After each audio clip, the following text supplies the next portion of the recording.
Hello दोस्तों, सामान्य अध्ययन केंद्र में आप सभी का स्वागत है। दोस्तों, आज की वीडियो में हम बात करेंगे प्राचीन भारतीय इतिहास के संदर्भ में अपना अगला चैप्टर जो कि है हमारा वैदिक सभ्यता। चैप्टर 4 वैदिक सभ्यता के बारे में बात करेंगे। ठीक, इससे पहले हम लोग ने इतिहास के बारे में जानकारी हासिल करने के स्रोत, सिंधु घाटी की सभ्यता, तमाम चैप्टरों के बारे में विस्तृत अध्ययन कर लिया है। अगर आपने उस वीडियो को नहीं देखा है तो चैनल पर प्लेलिस्ट बनी हुई है बीपीएससी टीआरई 4 जीके जीएस के नाम से। वहां पर आप जाकर अपने वीडियोस को देखकर अपने टॉपिक्स को कंप्लीट कर सकते हैं। चलिए, आज हम लोग बात करेंगे ऋग वैदिक काल और उत्तर वैदिक काल, अर्थात वैदिक सभ्यता के अंतर्गत जो महत्वपूर्ण काल आते हैं, अर्थात ऋग वैदिक काल एवं उत्तर वैदिक काल, उनके बारे में डिटेल अध्ययन करने वाले हैं। तो चलिए शुरू करते हैं। शुरू करने से पहले अगर आपने वीडियो को पसंद आया है, वीडियो आपको पसंद आया तो वीडियो को लाइक कर दीजिए, चैनल को सब्सक्राइब कर दीजिए, बेल आइकन को प्रेस कर दीजिए और अपने दोस्तों तक क्या कर दीजिए, शेयर कर दीजिए। ठीक है, चलिए शुरू करते हैं। ये देखिए, यहां पर आप एक चीज ये देख रहे होंगे कि किस तरीके से वैदिक काल के लोग हवन करते हैं। ठीक है, चलिए, ज्यादा इसमें कुछ समझना नहीं है, काफी हद तक आपने इसको पढ़ा भी है और कुछ डिटेल के बारे में, फैक्ट के बारे में जानेंगे जो हमारे direct exam point of view से बन जाते हैं। सबसे पहले बात करेंगे ऋग वैदिक काल का जो समय पीरियड है, टाइम समय है, ये 1500 बीसी से लेकर 1000 बीसी तक है। यानी कि 1500 ईसा पूर्व से लेकर 1000 ईसा पूर्व तक का यह समय है।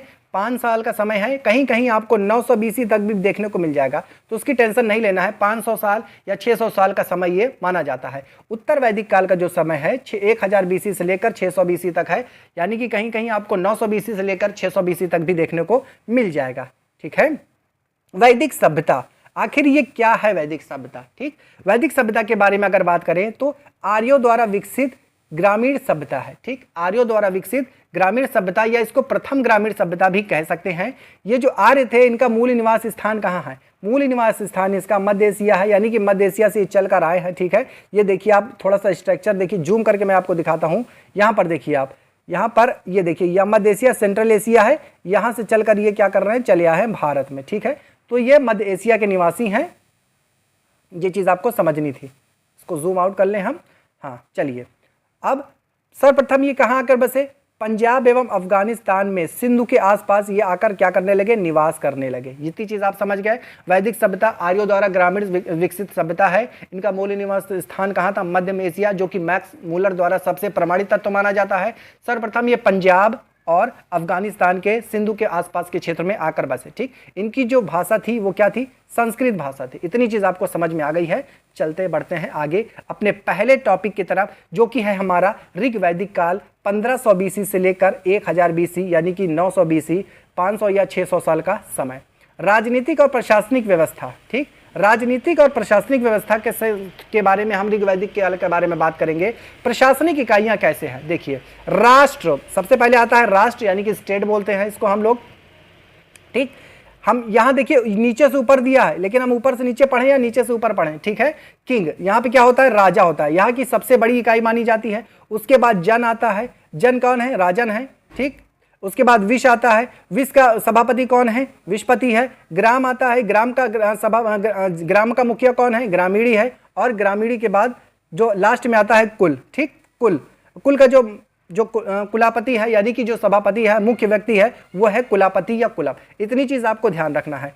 5 खंडों में बता है इसका प्रशासन: राष्ट्र, जन, विष, ग्राम, कुल। राष्ट्र का क्या है? सबसे बड़ी इकाई है। यहाँ पे क्या बैठेगा? राजा बैठेगा।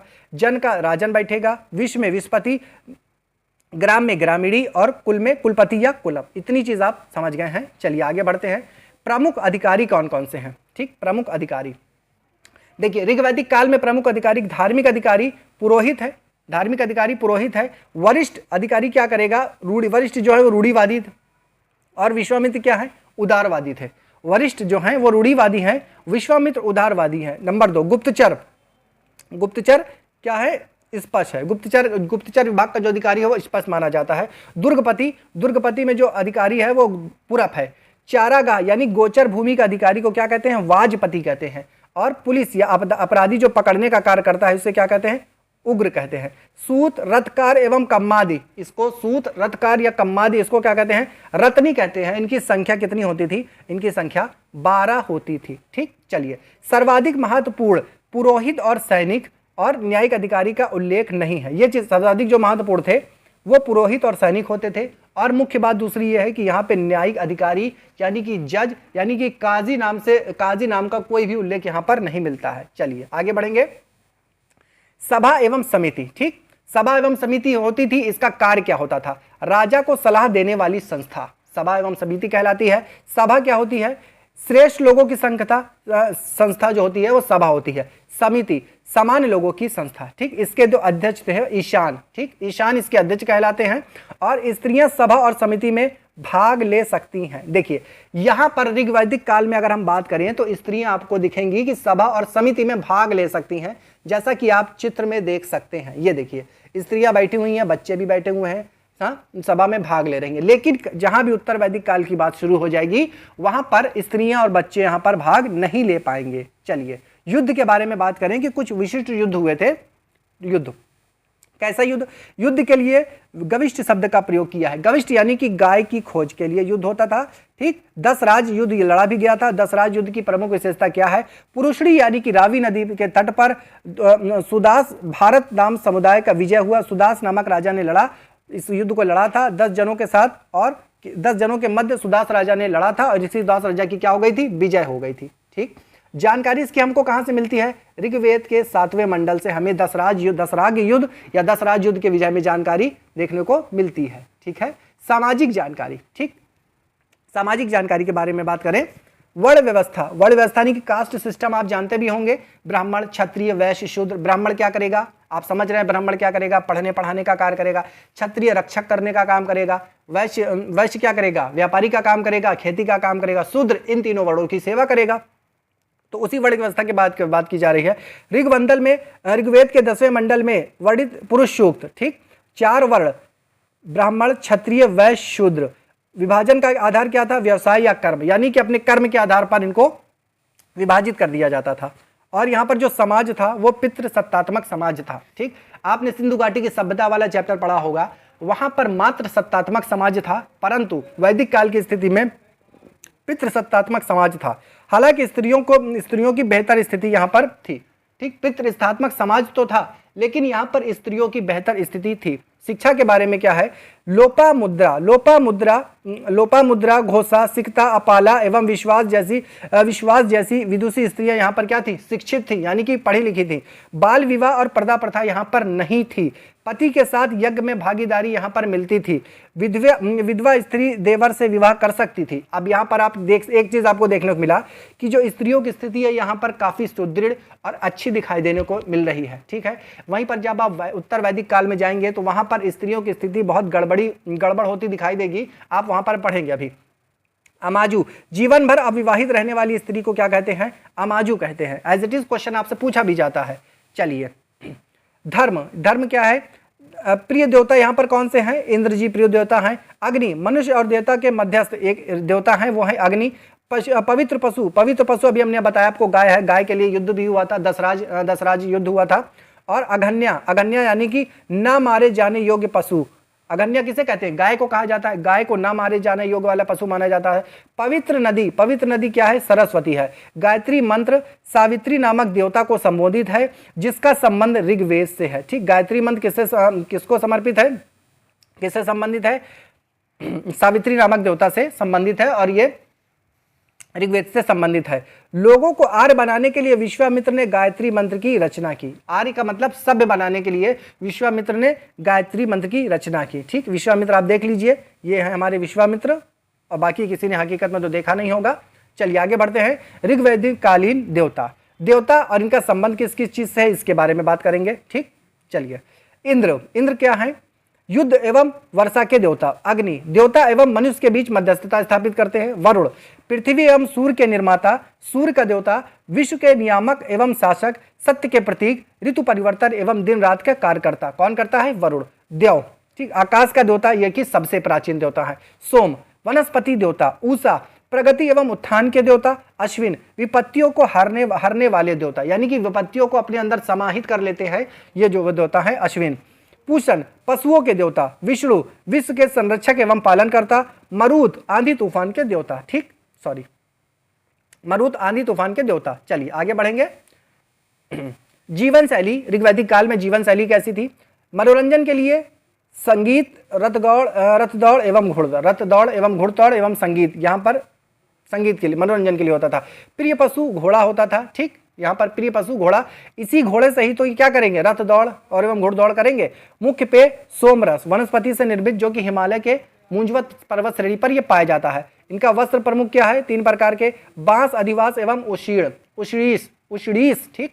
अंदर पहनने वाले वस्त्र, इनको नीवी कहते हैं, अंदर पहनने वाले वस्त्र को नीवी कहते हैं। चलिए अब देखिए यहाँ पर, ये देखिए, ये मुंजवत पर्वत पर सोम रस का ये जो वृक्ष है, आप देख सकते हैं कैसे हरे रंग का फूलदार वृक्ष है, और ये वो इमेज यहाँ पर लगाई गई है जिससे आपको पता चले कि मध्य एशिया से कैसे चलकर ये यार ऐसे ऐसे ऐसे ऐसे होते हुए भारत में इंटर कर गए थे। चलिए अन्य जानकारी के बारे में कुछ देखते हैं।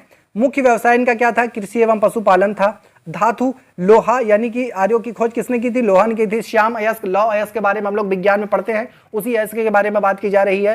तांबा, लोहित अयस्क, यानी कि लोहित अयस्क ये भी है। आदान प्रदान का जो माध्यम था वस्तु विनिमय प्रणाली थी, ठीक।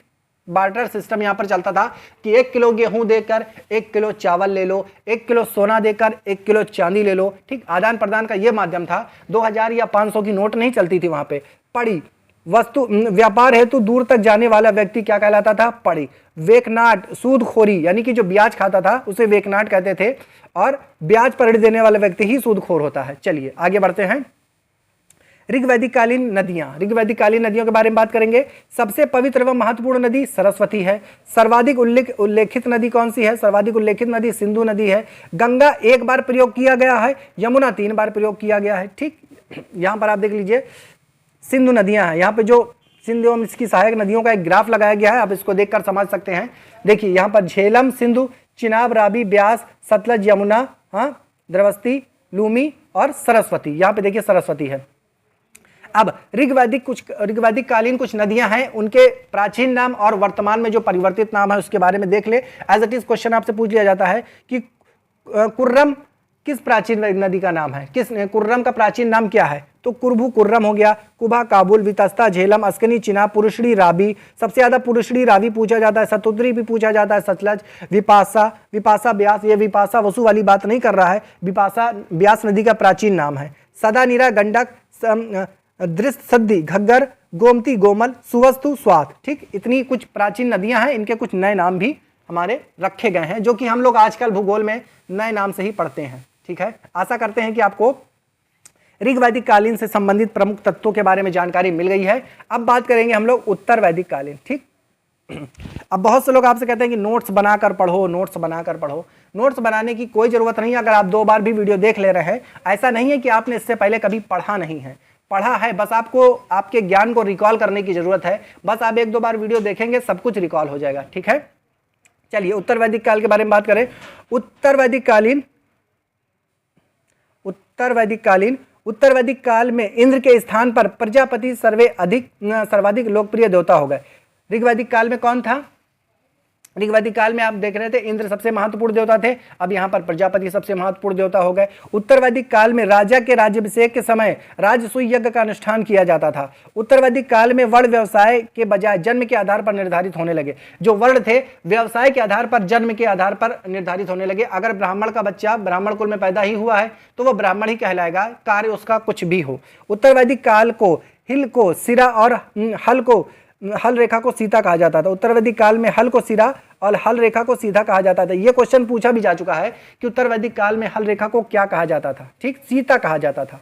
चलिए आगे बढ़ेंगे। उत्तर वैदिक काल में निष्क और शतमान मुद्रा की इकाइयां थीं, लेकिन इस काल में किसी खास भार, आकृति और मूल्य के सिक्कों के चलन में कोई प्रमाण नहीं मिलता। उत्तर वैदिक काल में कौशाम्बी नगर में प्रथम बार पक्की ईंटों का प्रयोग किया गया, ठीक। ये फैक्ट आपको याद रखना है कि उत्तर वैदिक काल में कौशाम्बी नगर में प्रथम बार पक्की ईंटों का प्रयोग किया गया। गोत्र नामक संस्था का जन्म उत्तर वैदिक काल में हुआ, यानी कि जो गोत्र नामक संस्था थी वो ऋग्वैदिक काल में नहीं थी, उत्तर वैदिक काल में थी, ठीक। अन्य ऐतिहासिक स्रोत के बारे में थोड़ा जानकारी हासिल करेंगे। उपनिषद की संख्या 108 है। सत्यमेव जयते मुंडक उपनिषद से लिया गया है। इस उपनिषद में यज्ञ की तुलना टूटी नाव से की गई है, ठीक। महाकाव्य संख्या इसकी 2 है। 2 महाकाव्य हमारे हैं, महाभारत एवं रामायण। महाभारत का पुराना नाम जय संहिता है, यह विश्व का सबसे बड़ा महाकाव्य है। आपने पढ़ा भी है बहुत बार, इसमें ज्यादा टेंशन लेने की जरूरत नहीं है। प्रमुख दर्शन एवं उसके प्रवर्तक, प्रमुख दर्शन एवं उनके प्रवर्तक कौन कौन से हैं? चारवाक दर्शन के प्रवर्तक चारवाक है, योग पतंजलि, साक्य के दर्शक जो है कपिल है, न्याय के गौतम है, पूर्व मीमांसा जामिनी, उत्तर मीमांसा बादरायण, वैशेषिक कड़ाद या उलूक। ठीक, इसको भी आप कई बार पढ़ चुके होंगे, बस आपको रिकॉल करने की जरूरत है। चलिए आगे बढ़ेंगे।